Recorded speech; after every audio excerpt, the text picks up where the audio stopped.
Welcome back. ಸರ್ಕಾರಿ ಕೆಲಸ ಅಂದ್ರೆ ಕೇವಲ ಅಧಿಕಾರ ಮಾತ್ರವಲ್ಲ, ಅದು ನೀಡುವ ಆರ್ಥಿಕ ಭದ್ರತೆ ಕೂಡ ಹೌದು. ಸಾಮಾನ್ಯವಾಗಿ ಐಎಎಸ್ ಅಧಿಕಾರಿಗಳು ಅಥವಾ ದೊಡ್ಡ ಇಂಜಿನಿಯರ್ಗಳು ಲಕ್ಷಾಂತರ ರೂಪಾಯಿ ಸಂಬಳ ಪಡಿತಾರೆ ಅಂತ ನಾವು ಭಾವಿಸ್ತೀವಿ. ಆದ್ರೆ ಕರ್ನಾಟಕದ ನೆರೆ ರಾಜ್ಯದಲ್ಲಿ ಕಸ ಗುಡಿಸುವ ಕೆಲಸ ಮಾಡುವಂತ ವ್ಯಕ್ತಿಯೊಬ್ಬರು ತಿಂಗಳಿಗೆ ಬರೋಬ್ಬರಿ 2 ಲಕ್ಷ ರೂಪಾಯಿ ವೇತನ ಪಡೆಯುತ್ತಿದ್ದಾರೆ ಅನ್ನೋ ವಿಷಯ ಈಗ ಎಲ್ಲರ ಹುಬ್ಬೇರಿಸುವಂತೆ ಮಾಡಿದೆ. ನೀವು ನಂಬ್ತಿರೋ ಬಿಡ್ತಿರೋ, ಕಸ ಗುಡಿಸುವವರ ಸಂಬಳ 2 ಲಕ್ಷ ರೂಪಾಯಿ ತೆಲಂಗಾಣದಲ್ಲಿ. ತೆಲಂಗಾಣ ಸರ್ಕಾರದ ವೇತನ ಕುರಿತು ಮಾಹಿತಿ ಬಹಿರಂಗ ಆಗಿದೆ. 2014ರಲ್ಲಿ ಆಂಧ್ರಪ್ರದೇಶದಿಂದ ಪ್ರತ್ಯೇಕವಾದಂತಹ ತೆಲಂಗಾಣ ರಾಜ್ಯ ಪ್ರತಿ ತಿಂಗಳ ವೇತನ ಮತ್ತು ಪಿಂಚಣಿ 1,500 ಕೋಟಿ ಖರ್ಚಾಗ್ತಾ ಇದೆ. ಇದೀಗ ಆ ಮೊತ್ತವು ಬರೋಬ್ಬರಿ 4 ಪಟ್ಟು ಹೆಚ್ಚಾಗಿದೆ ಅಂತ. ತಿಂಗಳಿಗೆ ಸುಮಾರು 6,000 ಕೋಟಿ ಖರ್ಚಾಗ್ತಾ ಇದೆ ಅಂತ. ತಿಂಗಳಿಗೆ 6,000 ಕೋಟಿ. ಕಾರ್ಪೊರೇಷನ್ ಅಲ್ಲಿ ಆರಂಭಿಕ ಹಂತದಲ್ಲಿ ಕೆಲಸ ಮಾಡಿದ್ರೆ ಪ್ರತಿ ತಿಂಗಳಿಗೆ ಕನಿಷ್ಠ ಅಂತಂದ್ರೂ 28,000 ರೂಪಾಯಿ ವೇತನ ಸಿಗುತ್ತೆ. 25ರಿಂದ 30 ವರ್ಷಗಳ ಕಾಲ ಸುದೀರ್ಘ ಸೇವೆ ಸಲ್ಲಿಸಿದ ಚಾಲಕರು, ಪೌರ ಕಾರ್ಮಿಕರು ತಿಂಗಳಿಗೆ ಎಲ್ಲಾ ಭತ್ಯೆ ಸೇರಿ 1 ಲಕ್ಷ ಪಡಿತಾರಂತೆ. ಗ್ರೇಟರ್ ಹೈದರಾಬಾದ್ ಮುನ್ಸಿಪಲ್ ಕಾರ್ಪೊರೇಷನ್ ಕತೆ ಬೇರೆ. ಅಲ್ಲಿ ಹಿರಿಯ ನೌಕರರ ಆದಾಯವು ತಿಂಗಳಿಗೆ 2 ಲಕ್ಷ ರೂಪಾಯಿ. ಕಸ ಗುಡ್ಸು 2 ಲಕ್ಷ ರೂಪಾಯಿ ಅಂದ್ರೆ ದೇಶದ ಪ್ರಧಾನಿ ಸಂಬಳಕ್ಕಿಂತ ಹೆಚ್ಚು. ನೋಡಿ, ಅರ್ಥ ಮಾಡಿ. ಚೀಫ್ ಇಂಜಿನಿಯರ್ಗಳ ಸಂಬಳ ತಿಂಗಳಿಗೆ ಎಷ್ಟು ಗೊತ್ತಾ? 7 ಲಕ್ಷಕ್ಕೆ ತಲುಪಿದ್ಯಂತೆ. ಇದು ಪಕ್ಕದ. Welcome back. ಸರ್ಕಾರಿ ಕೆಲಸ ಅಂದ್ರೆ ಕೇವಲ ಅಧಿಕಾರ ಮಾತ್ರವಲ್ಲ, ಅದು ನೀಡುವ ಆರ್ಥಿಕ ಭದ್ರತೆ ಕೂಡ ಹೌದು. ಸಾಮಾನ್ಯವಾಗಿ ಐಎಎಸ್ ಅಧಿಕಾರಿಗಳು ಅಥವಾ ದೊಡ್ಡ ಇಂಜಿನಿಯರ್ಗಳು ಲಕ್ಷಾಂತರ ರೂಪಾಯಿ ಸಂಬಳ ಪಡಿತಾರೆ ಅಂತ ನಾವು ಭಾವಿಸ್ತೀವಿ. ಆದ್ರೆ ಕರ್ನಾಟಕದ ನೆರೆ ರಾಜ್ಯದಲ್ಲಿ ಕಸ ಗುಡಿಸುವ ಕೆಲಸ ಮಾಡುವಂತ ವ್ಯಕ್ತಿಯೊಬ್ಬರು ತಿಂಗಳಿಗೆ ಬರೋಬ್ಬರಿ 2 ಲಕ್ಷ ರೂಪಾಯಿ ವೇತನ ಪಡೆಯುತ್ತಿದ್ದಾರೆ ಅನ್ನೋ ವಿಷಯ ಈಗ ಎಲ್ಲರ ಹುಬ್ಬೇರಿಸುವಂತೆ ಮಾಡಿದೆ. ನೀವು ನಂಬ್ತಿರೋ ಬಿಡ್ತಿರೋ, ಕಸ ಗುಡಿಸುವವರ ಸಂಬಳ 2 ಲಕ್ಷ ರೂಪಾಯಿ ತೆಲಂಗಾಣದಲ್ಲಿ. ತೆಲಂಗಾಣ ಸರ್ಕಾರದ ವೇತನ ಕುರಿತು ಮಾಹಿತಿ ಬಹಿರಂಗ ಆಗಿದೆ. 2014ರಲ್ಲಿ ಆಂಧ್ರಪ್ರದೇಶದಿಂದ ಪ್ರತ್ಯೇಕವಾದಂತಹ ತೆಲಂಗಾಣ ರಾಜ್ಯ ಪ್ರತಿ ತಿಂಗಳ ವೇತನ ಮತ್ತು ಪಿಂಚಣಿ 1,500 ಕೋಟಿ ಖರ್ಚಾಗ್ತಾ ಇದೆ. ಇದೀಗ ಆ ಮೊತ್ತವು ಬರೋಬ್ಬರಿ 4 ಪಟ್ಟು ಹೆಚ್ಚಾಗಿದೆ ಅಂತ. ತಿಂಗಳಿಗೆ ಸುಮಾರು 6,000 ಕೋಟಿ ಖರ್ಚಾಗ್ತಾ ಇದೆ ಅಂತ. ತಿಂಗಳಿಗೆ 6,000 ಕೋಟಿ. ಕಾರ್ಪೊರೇಷನ್ ಅಲ್ಲಿ ಆರಂಭಿಕ ಹಂತದಲ್ಲಿ ಕೆಲಸ ಮಾಡಿದ್ರೆ ಪ್ರತಿ ತಿಂಗಳಿಗೆ ಕನಿಷ್ಠ ಅಂತಂದ್ರೂ 28,000 ರೂಪಾಯಿ ವೇತನ ಸಿಗುತ್ತೆ.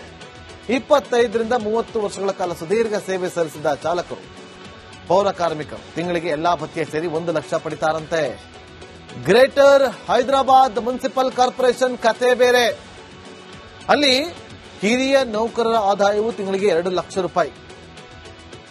ಕಸ ಗುಡ್ಸು 2 ಲಕ್ಷ ರೂಪಾಯಿ ಅಂದ್ರೆ ದೇಶದ ಪ್ರಧಾನಿ ಸಂಬಳಕ್ಕಿಂತ ಹೆಚ್ಚು. ನೋಡಿ, ಅರ್ಥ ಮಾಡಿ.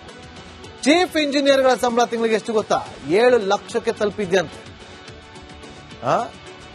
ಇದು ಪಕ್ಕದ. Welcome back. ಸರ್ಕಾರಿ ಕೆಲಸ ಅಂದ್ರೆ ಕೇವಲ ಅಧಿಕಾರ ಮಾತ್ರವಲ್ಲ, ಅದು ನೀಡುವ ಆರ್ಥಿಕ ಭದ್ರತೆ ಕೂಡ ಹೌದು. ಸಾಮಾನ್ಯವಾಗಿ ಐಎಎಸ್ ಅಧಿಕಾರಿಗಳು ಅಥವಾ ದೊಡ್ಡ ಇಂಜಿನಿಯರ್ಗಳು ಲಕ್ಷಾಂತರ ರೂಪಾಯಿ ಸಂಬಳ ಪಡಿತಾರೆ ಅಂತ ನಾವು ಭಾವಿಸ್ತೀವಿ. ಆದ್ರೆ ಕರ್ನಾಟಕದ ನೆರೆ ರಾಜ್ಯದಲ್ಲಿ ಕಸ ಗುಡಿಸುವ ಕೆಲಸ ಮಾಡುವಂತ ವ್ಯಕ್ತಿಯೊಬ್ಬರು ತಿಂಗಳಿಗೆ ಬರೋಬ್ಬರಿ 2 ಲಕ್ಷ ರೂಪಾಯಿ ವೇತನ ಪಡೆಯುತ್ತಿದ್ದಾರೆ ಅನ್ನೋ ವಿಷಯ ಈಗ ಎಲ್ಲರ ಹುಬ್ಬೇರಿಸುವಂತೆ ಮಾಡಿದೆ.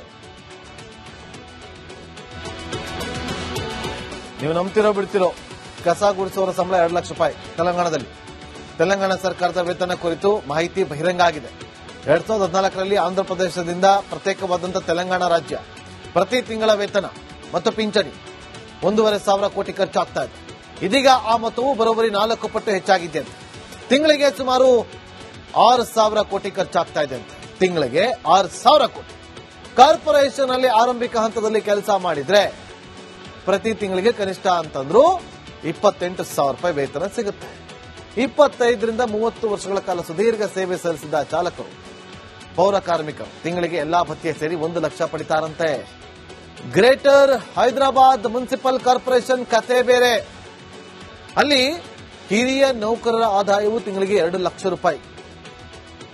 ಕಸ ಗುಡ್ಸು 2 ಲಕ್ಷ ರೂಪಾಯಿ ಅಂದ್ರೆ ದೇಶದ ಪ್ರಧಾನಿ ಸಂಬಳಕ್ಕಿಂತ ಹೆಚ್ಚು. ನೋಡಿ, ಅರ್ಥ ಮಾಡಿ. ಚೀಫ್ ಇಂಜಿನಿಯರ್ಗಳ ಸಂಬಳ ತಿಂಗಳಿಗೆ ಎಷ್ಟು ಗೊತ್ತಾ? 7 ಲಕ್ಷಕ್ಕೆ ತಲುಪಿದ್ಯಂತೆ.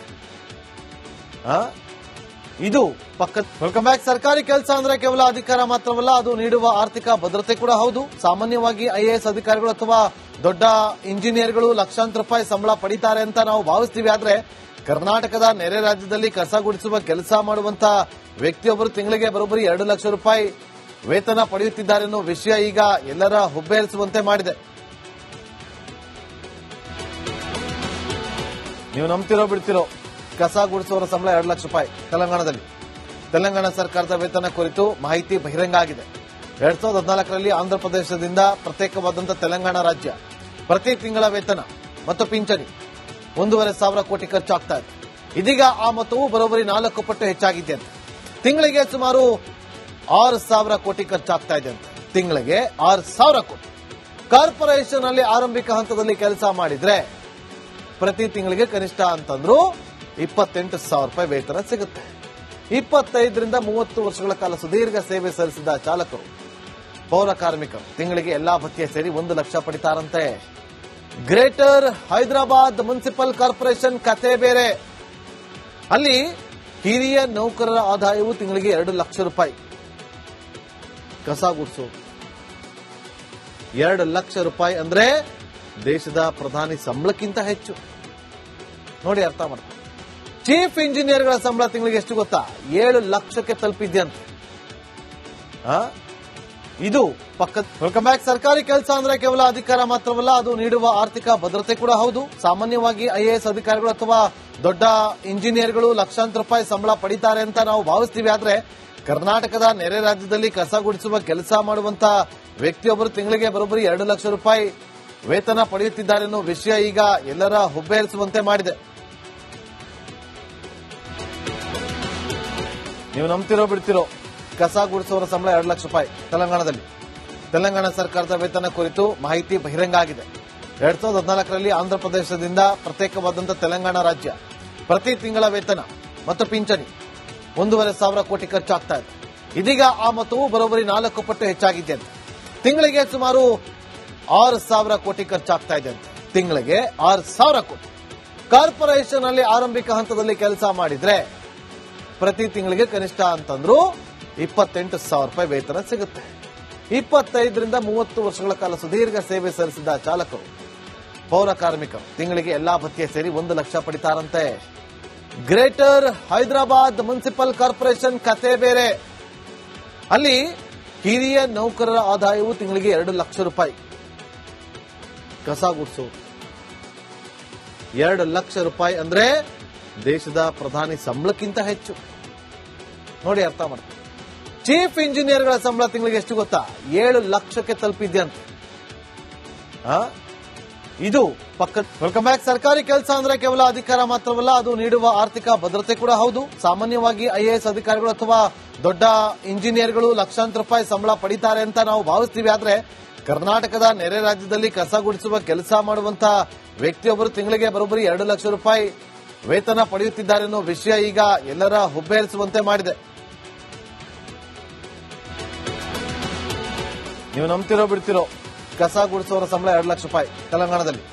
ತೆಲಂಗಾಣ ಸರ್ಕಾರದ ವೇತನ ಕುರಿತು ಮಾಹಿತಿ ಬಹಿರಂಗ ಆಗಿದೆ. 2014ರಲ್ಲಿ ಆಂಧ್ರಪ್ರದೇಶದಿಂದ ಪ್ರತ್ಯೇಕವಾದಂತಹ ತೆಲಂಗಾಣ ರಾಜ್ಯ ಪ್ರತಿ ತಿಂಗಳ ವೇತನ ಮತ್ತು ಪಿಂಚಣಿ 1,500 ಕೋಟಿ ಖರ್ಚಾಗ್ತಾ ಇದೆ. ಇದೀಗ ಆ ಮೊತ್ತವು ಬರೋಬ್ಬರಿ 4 ಪಟ್ಟು ಹೆಚ್ಚಾಗಿದೆ ಅಂತ. ತಿಂಗಳಿಗೆ ಸುಮಾರು 6,000 ಕೋಟಿ ಖರ್ಚಾಗ್ತಾ ಇದೆ ಅಂತ. ತಿಂಗಳಿಗೆ 6,000 ಕೋಟಿ. ಕಾರ್ಪೊರೇಷನ್ ಅಲ್ಲಿ ಆರಂಭಿಕ ಹಂತದಲ್ಲಿ ಕೆಲಸ ಮಾಡಿದ್ರೆ ಪ್ರತಿ ತಿಂಗಳಿಗೆ ಕನಿಷ್ಠ ಅಂತಂದ್ರೂ 28,000 ರೂಪಾಯಿ ವೇತನ ಸಿಗುತ್ತೆ. 25ರಿಂದ 30 ವರ್ಷಗಳ ಕಾಲ ಸುದೀರ್ಘ ಸೇವೆ ಸಲ್ಲಿಸಿದ ಚಾಲಕರು, ಪೌರ ಕಾರ್ಮಿಕರು ತಿಂಗಳಿಗೆ ಎಲ್ಲಾ ಭತ್ಯೆ ಸೇರಿ 1 ಲಕ್ಷ ಪಡಿತಾರಂತೆ. ಗ್ರೇಟರ್ ಹೈದರಾಬಾದ್ ಮುನ್ಸಿಪಲ್ ಕಾರ್ಪೊರೇಷನ್ ಕತೆ ಬೇರೆ. ಅಲ್ಲಿ ಹಿರಿಯ ನೌಕರರ ಆದಾಯವು ತಿಂಗಳಿಗೆ 2 ಲಕ್ಷ ರೂಪಾಯಿ. ಕಸ ಗುಡಿಸು 2 ಲಕ್ಷ ರೂಪಾಯಿ ಅಂದ್ರೆ ದೇಶದ ಪ್ರಧಾನಿ ಸಂಬಳಕ್ಕಿಂತ ಹೆಚ್ಚು. ನೋಡಿ, ಅರ್ಥ ಮಾಡ್ತಾರೆ. ಚೀಫ್ ಇಂಜಿನಿಯರ್ಗಳ ಸಂಬಳ ತಿಂಗಳಿಗೆ ಎಷ್ಟು ಗೊತ್ತಾ? 7 ಲಕ್ಷಕ್ಕೆ ತಲುಪಿದ್ಯಂತೆ.